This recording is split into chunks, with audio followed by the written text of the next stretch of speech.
আসসালামু আলাইকুম, হ্যালো বন্ধুরা, সবাই কেমন আছেন? আপনি যদি বাংলাদেশে মোটো ব্লগিং কালচারটা ফলো করে থাকেন তাহলে অবশ্যই এই লোকটিকে আপনি চিনবেন। এই লোকটি হয়তো বাংলাদেশের প্রথম মোটো ব্লগার। কথায় পরে আসি, এনার নাম হচ্ছে দ্য চকলেট বাইকার, তবে এনার আসল নাম নাবিদ ইশতিয়াক তুরু। যদিও এই নামে তাকে এখন আর কেউ চিনতে চায় না, তার নতুন নাম দেওয়া হয়েছে দা লাল ভাই। কে দিয়েছে এই নাম বা কারা দিয়েছে এই নামের মধ্যে আমরা না আসি, তবে এইটা ক্লিয়ার যে সবাই এখন তাকে এই দালাল বলি ডাকে। এটা যদি আপনার কনফার্মেশন লাগে, আপনি তার ফেসবুক পেজ, ইউটিউব ভিডিও এগুলোর কমেন্ট সেকশনে যেয়ে চেক করবেন। তিনি যদি কোনো পোস্ট বা ভিডিও আপলোড দেন, ফেসবুক পোস্টে যদি 1000 রিয়াকশন আসে, তার মধ্যে 700 রিয়াকশনই হয় হা হা, এবং কমেন্ট বক্সে ভরা দালাল ভাই, কেউ বা সরাসরি বলছেন দালাল। কিন্তু এটা কেন বলছেন? প্রথমেই আসি এনার আসল পরিচয়ে। তিনি হচ্ছেন বাংলাদেশের অন্যতম প্রথম মোটো ব্লগার, কারণ তার মতো এত সুসজ্জিত ভাবে, এত সুন্দরভাবে আগে হয়তো কেউ ভিডিও আপলোড করে নাই। হয়তো মোটরসাইকেলের ভিডিও আগে পরে এভাবে নর্মালি পোস্ট করা হয়েছে, কিন্তু তার মতো এত সুসজ্জিত গুছানো ভাবে কথা বলে কেউ ভয়েস ওভার দিয়ে ভিডিও আপলোড করে নাই। তো সেই ক্ষেত্রে বলা যায় তিনি বাংলাদেশের প্রথম মোটো ব্লগারই। আপনি যদি তার চ্যানেল স্ট্যাটিস্টিক্স দেখে একটু চিন্তা করেন, তিনি কিন্তু প্রায় 1 মিলিয়ন টাচ করার পাশে চলে এসেছেন, যেখানে অন্য কোনো ইউটিউবারদের 500Kই হয়নি। বলা যেতে পারে তার ফ্যান ফলোয়িং হিউজ, কারণ তিনি খুব পুরনো একজন লোক, তার কাজগুলো সবাই পছন্দ করে, সেজন্যই তার এত সাবস্ক্রাইবার। কিন্তু বর্তমানে যদি আপনি একটা জিনিস লক্ষ্য করেন, তার চ্যানেলে 800K এর মতো সাবস্ক্রাইবার থাকা সত্ত্বেও তার চ্যানেলের অ্যাভারেজ ভিউজ 10 থেকে 30K এর মতো হবে। অর্থাৎ এত সাবস্ক্রিপশন থাকা সত্ত্বেও কেউ তার ভিডিও দেখতে চাচ্ছে না। এটা কি শুধু তার এই দালালিপনার জন্য? আসলে কি তিনি দালালি করছেন এটা নিয়ে পরে কথা বলি, আগে কথা বলি কেন তার ভিডিওগুলো মানুষ দেখছেন না। তিনি অত্যন্ত ফেমাস একজন মানুষ এবং অত্যন্ত সুন্দরভাবে তার ইউটিউবের গ্রোথটা তিনি মেনটেন করেছেন। তবুও গ্রোথ মেনটেন করার পরে আপনার যে কাজগুলো করা দরকার সেগুলো কিন্তু আপনি করছেন না। এখানে তিনি কি মিসিং আউট করছেন? প্রথমত তিনি তার চ্যানেলের ভিডিওসগুলোতে তুলনামূলক একটু কম এফোর্ট দিচ্ছেন। হয়তো তার মন উঠে গেছে, এইসব মানুষ তাকে বলা শুরু করেছে পর থেকে। তারপরেও আমি বলতে চাই তার ভিডিওর থাম্বনেলগুলো কিন্তু একেবারে নিরামিষ লাগে। তার ভিডিওগুলোর মধ্যে কোনো রস নাই। মানে স্টোরি টেলিংটা অবশ্যই ভালো, তিনি যেহেতু সবার আগে এটা শুরু করেছেন। তার স্টোরি টেলিং অর্থাৎ তার কথা বলার স্টাইল অনেক উন্নত, তবে তার ভিডিও এডিটিং, ট্রানজিশনস এবং থাম্বনেলগুলো কেন জানি রসহীন লাগে। দেখেন, আপনার ভিডিও যদি 10 মিনিট হয়ে থাকে, ফার্স্ট 2 মিনিট কিন্তু আপনার জন্য খুব ইম্পর্টেন্ট। প্রথম 2 মিনিটের মধ্যে আপনার চেষ্টা করা লাগবে দারুণ কিছু ইনফরমেটিভ জিনিসপত্র বলে মানুষকে ধরে রাখা, শেষ পর্যন্ত ধরে রাখা, যাতে আপনি প্রথম 2 মিনিটটাকে ইউজ করে মানুষকে 5 থেকে 7 মিনিট পর্যন্ত ধরে রাখতে পারেন একটা 10 মিনিটের ভিডিওতে। তো তিনি হয়তো কথা বলাটা খুব সুন্দরভাবেই করছেন, কিন্তু তার এডিটিং গুলো, ইন্ট্রো গুলো কেন জানি খাপ ছাড়া হয়ে যাচ্ছে।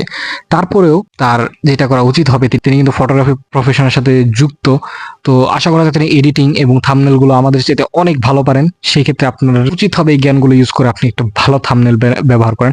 আর আপনি কিন্তু চাইলে একজন এডিটর নিয়োগ দিতে পারেন। হয়তো আপনার এডিটর আছে, তবে আপনার এডিটরটাকে বলতে হবে আরেকটু স্কিলফুল কাজগুলো করে দিতে।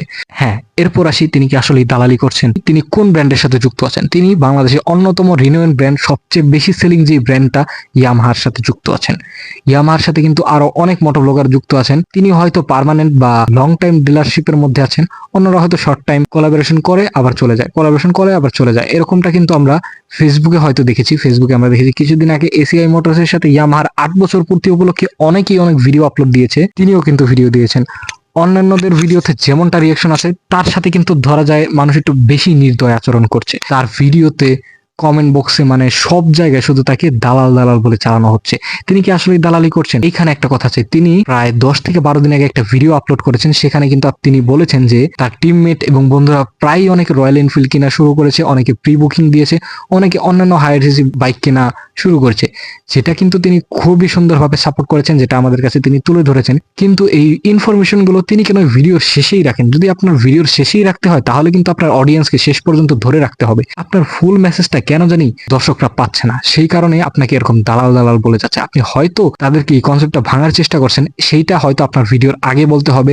না হলে আপনার ভিডিও কোয়ালিটিটা এমন ভাবে ইমপ্রুভ করতে হবে যেন আপনার ভিডিওটা মানুষ শেষ পর্যন্ত দেখে। এই ক্ষেত্রে বলা যায় তার ভিডিও কোয়ালিটি, থাম্বনেল এবং ট্রানজিশন যদি তিনি ঠিকভাবে ইউজ করতে পারেন, তাহলে কিন্তু তার ভিডিও ওয়াচ টাইমটা আরো বেশি বেড়ে যাবে এবং তার ভিডিওর ভিউসও বেশি আসবে, এবং তিনি যা ইনফরমেশন এবং যেই মেসেজটুকু আমাদের দিতে চাচ্ছেন সেটা কিন্তু আমরা সঠিকভাবে পেতে পারবো। তো এই ক্ষেত্রে বলা যায় তিনি যদি সঠিকভাবে মেসেজটা আমাদের দেন, তাহলে কিন্তু আমরা ক্লিয়ার হতে পারি, যারা তার ফ্যান ফলোয়ার্স আছে তারা কিন্তু অন্তত একটা ভুলের ঘর থেকে বেরিয়ে আসতে পারে। তবুও তার অনেক ফ্যান ফলোয়ার, যেই কারণে তার ভিডিওগুলো এখনো অনেক মানুষ দেখছে। দেখা যায় কোনো একটা সেলিব্রিটির যদি পেজ বা ইউটিউব একবার ডাউন হয়, তার কোনো ভিউই আসে না। এক্ষেত্রে তিনি কিন্তু অনেক ভাগ্যবান, তার ভিডিওতে এখনো 20 থেকে 30K পর্যন্ত ভিউস আসছে রেগুলারলি, একেবারে নিম্নে। তো এখন এখানে কি বলার থাকে, তিনি কি আসলে দালালি করছেন? তিনি আসলে সবার মধ্যে জিনিসটা ছড়িয়ে দিতে চান এমন না। আপনি যদি একটা ব্র্যান্ড ডিল সাইন নাই করেন তাহলে কিন্তু আপনি হয়তো ইউটিউবিং এবং ফেসবুকের টাকা দিয়ে কোনোভাবেই চলা সম্ভব নয়। কারণ আমি যতদূর জানি আমার চ্যানেল যদিও মনিটাইজ নয়, যাদের চ্যানেলটা মনিটাইজ আছে তারা হয়তো ভালোভাবে বলতে পারবেন ইউটিউবের ইনকাম কিন্তু অতি নগণ্য এবং এর আর্নিং প্রসেসটা অনেক জটিল। ফেসবুক থেকে যদিও একটু সহজে টাকা ইনকাম করা যায়, কিন্তু ইউটিউবে কিন্তু এতটা সহজ নয়। তো আমার কথা হচ্ছে, তিনি কি আসলে দালালি করছেন? আমার মনে হয় না দালালি করছেন। তিনি শুধু একটা ব্র্যান্ডের সাথে কোলাবোরেশন করছেন। কথা বলার মধ্যে এবং যেই প্রমোশনের মধ্যে কিছু ভুল রয়েছে, সেই প্রফেশনাল ভুলগুলো, তিনি নিজেই একজন প্রফেশনাল মানুষ, তিনি চাইলেই শুধরে নিতে পারেন। আর তার সাথে সাথে আপনার এটাও খেয়াল রাখতে হবে, আপনি অন্য কোনো ব্র্যান্ডকে কখনোই ছোট করে দেখতে পারবেন না। সেই ক্ষেত্রে আপনার নিজের ব্র্যান্ড প্রমোশন করতে হবে। অন্য কোনো ব্র্যান্ডকে আপনি ডিমোটিভেট বা কোনোভাবে ডাউন করার চেষ্টা করতে পারেন না।